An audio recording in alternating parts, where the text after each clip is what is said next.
నేను మీ శ్వేత. ఈరోజు నేను చేయబోయే రెసిపీ కోడిగుడ్ల పులుసు అండి. అందరూ రెగ్యులర్గా ఇంట్లో చేసుకుంటారు, కాకపోతే ఇది కొంచెం డిఫరెంట్ స్టైల్లో నేను చేయబోతున్నాను. అంటే నాకు తెలిసిన పద్ధతిలో నేను మీకు చూపిస్తాను. దీనికి కావాల్సిన పదార్థాలు: ముందుగా గ్యాస్ వెలిగించుకొని ఆయిల్ వేసుకోవాలి. ఆయిల్ హీట్ అయింది. ఇందులో తరిగిన ఉల్లిపాయలు వేసుకోవాలి.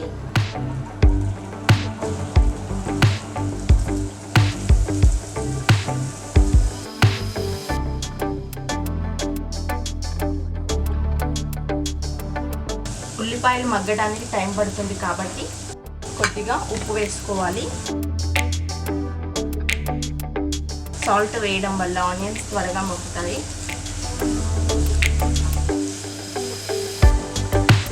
ఒక 5 minutes మీడియం ఫ్లేమ్లో పెట్టి మూత పెట్టుకోవాలి. ఒకసారి మూత తీసి పచ్చిమిర్చి వేసుకోవాలి.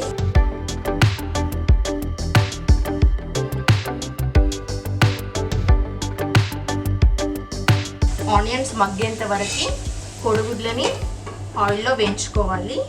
కడాయి పెట్టి ఆయిల్ వేసి ఇందులో ఉప్పు కారం వేసుకోవాలండి. కొంచెం కొంచెం వేసుకోవాలి.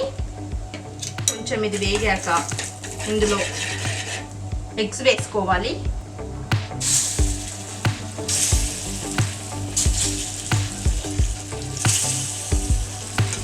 ఇది వేయించుకోవాలి. ఉప్పు కారం అంతా వీటికి పట్టేలాగా వీటిని వేయించుకోవాలి.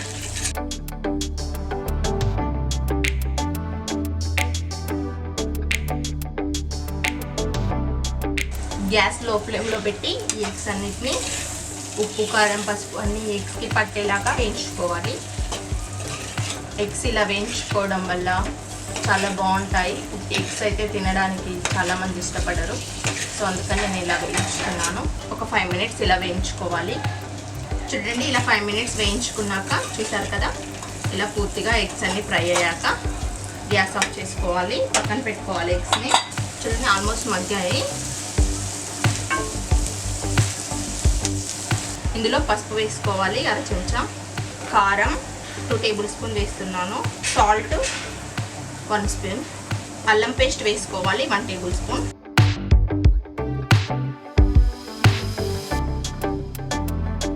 అంతా బాగా కలపాలి. ఒక 2 minutes మూత పెట్టుకోవాలి. ఆనియన్స్ మగ్గేంత వరకు వెల్లుల్లి జీలకర్ర పేస్ట్ పట్టుకోవాలి. రోల్ అవైలబుల్ ఉన్న వాళ్ళు రోట్లో రుబ్బుకోండి, లేదా మిక్సీలో పట్టుకోండి. రోట్లో నొక్కడం వల్ల టేస్ట్ వస్తుంది. మ్యాక్సిమం రోల్ ప్రిఫర్ చేయండి. దీన్ని ఒక గిన్నెలోకి తీసుకోవాలి.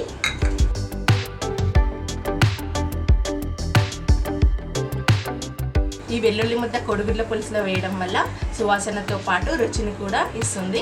సో మంచి టేస్ట్ వస్తుంది కర్రీ. సో ఇది తాలింపులోనే వేసుకోవాలి, మరిగేటప్పుడు వేయద్దు, ఎందుకంటే మనం పచ్చివే పేస్ట్ పట్టాం కాబట్టి. ఒకసారి మూత తీసి చూద్దాము. చూడండి, ఉప్పు కారం పసుపు మొత్తం ఈ ఆనియన్స్కి పట్టింది. ఇందులో పేస్ట్ పట్టాం కదా వెల్లుల్లి జీలకర్ర ముద్ద వేసుకోవాలి.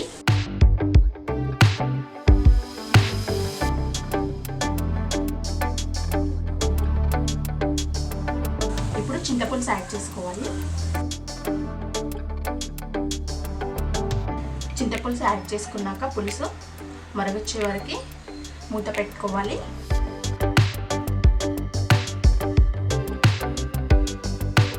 చూసారుగా పులుసు మరుగుతుంది. ఇప్పుడు ఇందులో పులుసు మరిగేటప్పుడు జీలకర్ర మెంతి పొడి వేసుకోవాలి 1 చెంచా. ఎక్కువ వేసుకోవద్దు, చేదొస్తుంది.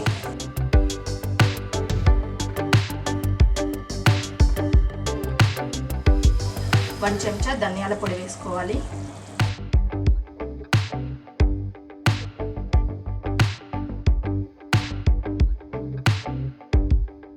చిటికెడు గరం మసాలా వేసుకోవాలి.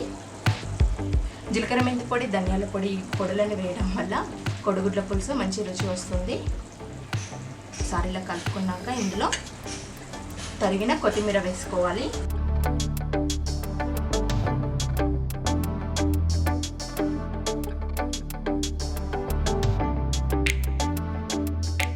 చూడండి ఆయిల్ కూడా అంతా పైకి వచ్చింది. కర్రీ రెడీ అయింది. చివరగా ఉడికించి వేయించి పెట్టుకున్నాం కదా, ఈ కోడిగుడ్లను వేసుకోవాలి.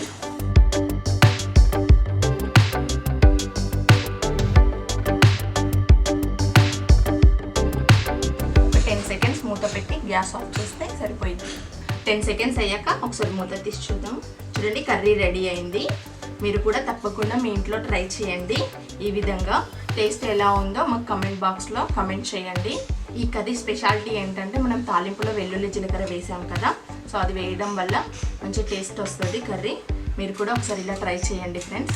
వెల్లుల్లి జీలకర్ర వేయడం వల్ల కర్రీకి మంచి టేస్ట్తో పాటు హార్ట్ ప్రాబ్లమ్స్ ఉన్నవాళ్ళు రెగ్యులర్గా కర్రీస్లో వెల్లుల్లి కనుక తీసుకున్నట్టయితే హార్ట్ ప్రాబ్లమ్స్ రావండి. నేను చేసిన రెసిపీ కనుక మీకు నచ్చినట్టయితే లైక్ చేయండి, షేర్ చేయండి. మా ఛానల్ని తప్పకుండా సబ్స్క్రైబ్ చేయండి.